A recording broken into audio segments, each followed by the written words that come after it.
¿Qué tal? Buenas noches. Estamos aquí iniciando transmisiones. Estamos iniciando también octubre. Estamos iniciando la semana. Y les mando un abrazo, un saludo muy afectuoso a todos los que se están conectando a esta transmisión de Facebook Live de su servidor Genaro Villamil, quienes nos ven a través de la página de la revista Proceso. Muchas gracias. Quienes nos ven también en la plataforma de el blog Homo Sapien, les agradezco mucho. ¿Cómo están a todos y a todas nuestras amigas y amigos que están aquí conectándose en esta noche muy fresca, muy agradable? Otoño llegó y octubre ahora sí se plasmó en la Ciudad de México. Un día bastante fresco, con mucho aire, en fin. Pero no vamos a hablar del clima porque no estamos en el 3 de octubre del 68, cuando los informadores preferían hablar del clima que hablar de la matanza en Tlatelolco. Vamos a mencionar algunos temas que están en la agenda del día de hoy. Mañana, que son los 50 años de la matanza de Tlatelolco, y que van a haber muchas celebraciones y una marcha que partirá de la Plaza de las Tres Culturas al Zócalo. Vamos a estar transmitiendo en Facebook Live y también en nuestra plataforma de YouTube. Buenas noches a Paco Suárez, a Olivia Velázquez, a Susana Martínez, a María Elena Jaroma, que manda saludos aquí a Anastasia y a Tomasa, que andan cenando. Ellas sí están cenando ahorita. Pepe de Lara, Pedro González Muciño, buenas noches. Que exactamente lo que pasó en Coyoacán es una vergüenza. Finalmente la Sala Superior del Tribunal Electoral decidió revocar la anulación, y a partir del día de hoy es alcalde el señor Manuel Negrete, un exfutbolista que llega al poder con todas las mañas y trampas del partido que lo postuló, que fue el PRD de la Ciudad de México, y en especial el de Coyoacán, el que controla Mauricio Toledo. Vaya que van a ver varios futbolistas en puestos de gobierno. El día de hoy también Cuauhtémoc Blanco tomó posesión disfrazado de militar. Algunos dicen que es el candidato Televisa o el gobernador Televisa, que a ver cómo le hace para gobernar Morelos, este personaje tan polémico como es Cuauhtémoc Blanco, y que vaya que tiene una herencia terrible y le falta mucho equipo. Muchas gracias a quienes nos están mandando comentarios también.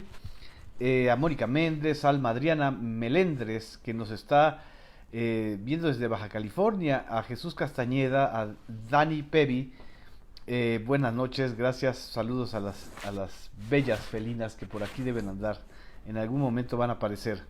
A Oscar Nape, muchas gracias por estar aquí, Oscar.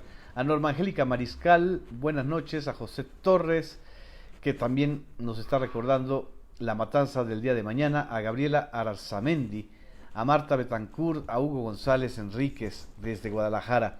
Estamos haciendo un poquito de tiempo mientras se están sumando varios amigos, colaboradores, compañeros. A Mateo Peraza, a Tijan Di desde Tijuana, a Giovanni Pajarito, a Kilian Yuen, que siempre está desde el principio con nosotros en los primeros minutos de la transmisión. A Norma Bringas desde Cancún, a Julio César Sánchez, que nos ve desde Tijuana. Tenemos muchos amigos y amigas desde Tijuana. Oscar Javier, que nos ve desde Pachuca, exactamente. Y Beirda Luisa y Silvia Lira, que pues me dice que no va a poder asistir el día de mañana, pero van a haber muchas conmemoraciones. La mejor conmemoración desde mi punto de vista es leer algunos de los varios libros que están circulando y que se están reeditando en torno a los sucesos del 68. No solamente la matanza, sino todo el complejo y lo importante que fue el movimiento estudiantil, y que ya lo hemos comentado en otras ocasiones. Ayotzinapa es el 2 de octubre de Enrique Peña Nieto. Esa es una pregunta que me surge después de ver la información que está saliendo alrededor del caso de Ayotzinapa. Miren, yo creo que evidentemente Enrique Peña Nieto. No hay un solo indicio que diga que él mandó a secuestrar, a desaparecer a estos jóvenes estudiantes de Ayotzinapa. No hay un solo indicio. A diferencia de lo que sí hay de muchos indicios y testimonios de que Gustavo Díaz Ordaz estaba informado de la operación del batallón Olimpia desde el Estado Mayor Presidencial para simular un enfrentamiento en Tlatelolco y arrancarle la vida a más de 300 personas esa noche trágica. Pero, después del 2 de octubre, haber tenido la insensibilidad, como la ha tenido el gobierno de Enrique Peña Nieto, de primero minimizar el caso, tratándolo de reducir a un ámbito local. Dos, imponer una verdad histórica que ni los padres, ni los abogados, ni los habitantes de Iguala, y mucho menos los normalistas de Ayotzinapa han aceptado. Esa verdad histórica que además se ha ido cayendo a pedazos durante todo el sexenio.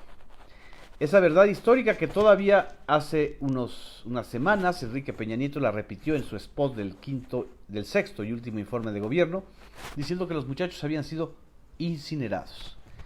Porque tampoco existen evidencias sólidas, mucho menos después de que hay un tribunal que ya acreditó que varios de los testimonios con los que se armó la verdad histórica de Ayotzinapa fueron sacados bajo tortura.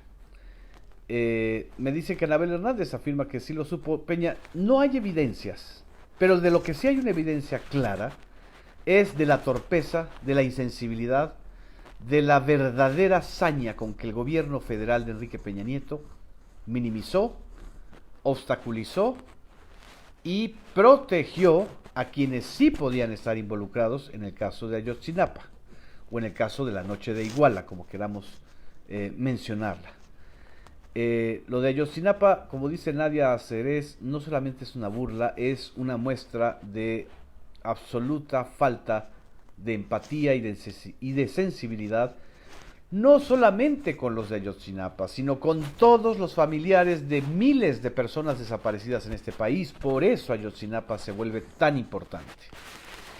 Y cada quien ahorita está sacando su verdad, sus verdades históricas o sus verdades histéricas.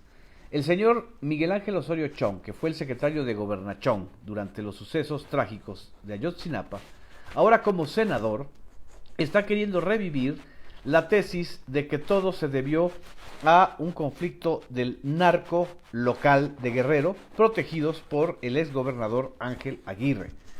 Exgobernador que fue priista, que fue peñista, que aunque haya llegado por el PRD, pues él apoyó siempre al gobierno de Enrique Peña Nieto hasta que ocurrieron los sucesos de Ayotzinapa. Yo estoy mencionando esto porque el sábado pasado, el 29 de septiembre, el exgobernador de Guerrero, que no es ninguna perita en dulce, publica un artículo en el periódico Milenio en donde le responde a Osorio Chong, nada más y nada menos. Sale a defenderse diciendo: no encontraron ningún indicio que me vinculara, no lo sé por qué me querían vincular. Pero el texto, que es largo y que vale la pena leer porque se está comenzando a ver el fin de la omertá, es decir, el fin del pacto de silencio entre los implicados en este caso tremendo que ha sido Ayotzinapa. Ya empezó a salir las versiones y las preguntas incómodas. Algunas de las preguntas incómodas que en este texto de Ángel Aguirre se hace tienen que ver con el ejército. Por ejemplo, dice: ¿cómo se explica que habiendo un batallón del ejército, un destacamento de la Policía Federal y una subdelegación de la PGR en Iguala no se tuviera información de lo que sucedió en aquella noche trágica? El CISEN, que depende de la Secretaría de Gobernación, es decir, del entonces secretario Osorio Chong, y presume contar con los mejores órganos e instrumentos de inteligencia como el mal utilizado sistema Pegasus, tampoco generó un registro a detalle de la magnitud del problema. Por lo que a mí concierne, notifiqué de inmediato la información que disponía al general Martín Cordero Luqueño. Estás mencionando claramente a un general, quien fungía como comandante de la región militar con sede en Acapulco, lo mismo que el entonces subsecretario de Gobernación Luis Enrique Miranda Nava, quien atendía los asuntos políticos de las entidades federativas. Y sigue Ángel Aguirre revelando datos y detalles. ¿Por qué el señor José Miguel Espinosa Pérez, en su carácter de secretario técnico y delegado del CISEN, se negó a entregarnos copias de las actas que se levantaron con motivo de las mencionadas sesiones cuando le fueron solicitadas? Porque hasta ahora el exsecretario de Gobernación y el fiscal especial para el caso Iguala han dicho que no hubo elementos para proceder en mi contra. No lo sé. Por último, quiero celebrar el anuncio del presidente electo López Obrador para crear la Comisión Investigadora para la Verdad y la Justicia, dado que ese organismo tendrá la encomienda de aclarar en forma fehaciente el paradero de los estudiantes y de resolver las inconsistencias detectadas en la investigación. Dice, entre otras cosas, Ángel Aguirre. Este fin de la omertá no solamente está sucediendo con el caso de Ayotzinapa, va a suceder con otros espacios y con otros elementos del poder que fueron muy mal manejados durante el sexenio de Enrique Peña Nieto. Hoy, la soledad del habitante de Los Pinos es cada vez mayor. Justo el día en que se anuncia formalmente la culminación de las negociaciones del Tratado de Libre Comercio de América del Norte, que ahora tendrá un nombre, un acrónimo bastante raro, que suena a USMA, o a Chusma, o a no sé cómo. Es un invento del señor Trump para llamarlo a su manera. Justo este día, Luis Videgaray, el canciller que fue a prender, el todopoderoso secretario de Hacienda, el vicepresidente en funciones, la otra contraparte de Osorio Chong, eran Luis Videgaray manejando todo el entorno económico, las reformas estructurales, los pinos, los medios, y por otro lado Osorio Chong manejando la seguridad pública, los acuerdos con los grupos criminales, con los partidos, etcétera, se están cayendo. Y hoy el que abandonó el barco fue el señor Luis Videgaray. Luis Videgaray, que falló en todo. Falló en sus cálculos de crecimiento económico. Falló en la posibilidad de tener un precio elevado del petróleo para que entonces la reforma energética generara los ingresos que sobrevendieron. Impuso el gasolinazo. Impuso Enrique Ochoa Reza en el PRI. Y luego se hizo al desentendido para lavarse las manos en el caso de la visita de Donald Trump a México. Ahora ya defiende esa posibilidad de haber traído a Donald Trump como una estrategia ganadora. Pero en su momento, Luis Videgaray dio varios golpes y dio varias muestras y señales de autoritarismo y escondía la mano. Hoy lo que dice Luis Videgaray, o lo que anunció Luis Videgaray, es que se retira de la vida política. Él, el todopoderoso vicepresidente, deja la política, según lo anunció en Madrid, no lo anunció en México, lo anunció en el extranjero, dejará en diciembre próximo y se retirará de la política y del servicio público. Señaló, he pasado 13 años continuos en la política y el servicio público, y para mí termina un periodo de oportunidades de servicio público, orgulloso de ser parte del equipo del presidente, y se iniciará una etapa diferente, lejos de la política y el servicio público, bla, bla, bla. El día de hoy, en el periódico Reforma, se publica esta nota. Apunta Lozoya a la Secretaría de Hacienda y Crédito Público. Está hablando de Emilio Lozoya, el principal implicado en el escándalo de Odebrecht, el exdirector de Pemex, que acabó o terminó muy distanciado y peleado de Luis Videgaray. Está diciendo que la PGR debe citar a Miguel Mesmacher Linartas, subsecretario de Hacienda y Crédito Público, brazo derecho de Luis Videgaray. Lozano quiere que declare el alto funcionario de Hacienda que aprobó exceptuar a Odebrecht de un proceso de licitación para adjudicarle los contratos de la refinería de Tula. Es decir, le está diciendo Lozoya, a la PGR que al ladrón es el equipo de Luis Videgaray. Es lo que yo digo, el fin de la omertá, el fin del pacto de silencio de las mafias, vamos a estarlo viendo en estos días. Porque evidentemente Luis Videgaray no se retira a la vida privada porque ya haya cumplido su misión, sino porque dejó muchas huellas y muchos damnificados en el camino. Para empezar, al propio PRI, a los propios priistas los dejó damnificados, derrumbados en la peor debacle de su historia reciente. Y el anuncio de Luis Videgaray se conecta con una de las declaraciones poco repetidas o poco señaladas en estos días de Enrique Peña Nieto, quien confesó que uno de sus colaboradores más cercanos lo traicionó.